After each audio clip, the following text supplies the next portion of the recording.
71 degrees, and it is beautiful outside, as you can see through my studio window. The lake is there at the lower part of the window, and trees are not yet turning color, but they soon will be, and we're looking forward to that. Now, don't let me make you dizzy bringing this camera back.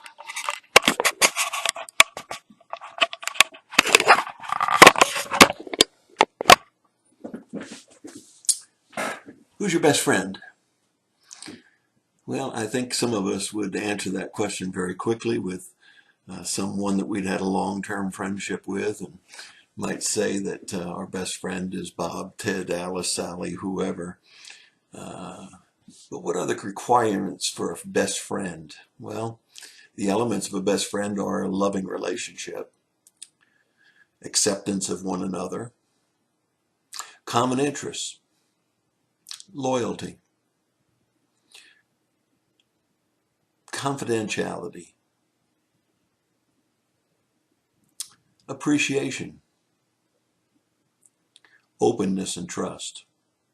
Those are the kind of elements that make a good friend. What are the risks of a close friendship? Misunderstandings, painful rebukes. I mean, after all, a friend should be able to tell you when you've done something wrong. Disappointments. I mean, all of us are imperfects, and sooner or later we're going to disappoint one another. Pain of loss. When one of those friends dies or moves away or whatever it might be, there's a pain of loss. How do you build a friendship? Well, Romans chapter 15 verse 7 says you need to accept one another as imperfects. 1 Samuel chapter 18 verse 3 talks about the covenant relationship that Jonathan had with David. It was so strong that he was even willing to betray his own father to protect David. That's a real building relationship. And we know that there's also some realistic expectations that we have to have for a good friendship. Psalm 119 verse 96 says that we need to remember that we are imperfects, that perfection belongs alone to God. Ecclesiastes 4 verses 9 and 10 says, two are better than one, because when one falls down, the other one's there to pick them up. You may have changed who your best friend's name was 4 or 5 times during this list of things that I just went through. How do you destroy a friendship? Well, when you become selfish, or the friendship becomes one-sided. When you become possessive, overly jealous, overly possessive. When you hold in resentments and bitterness. When a broken confidentiality or gossip takes place. When you start taking one another for granted. And when you become dependent or codependent upon somebody. Those kinds of things will destroy a friendship. How do you restore a friendship? Well, you need to get the knowledge of the facts that caused the break in the friendship to start with. Many times, perception is very misguided. You need to remember there's proper timing for restoration of friendship. Sometimes it takes time.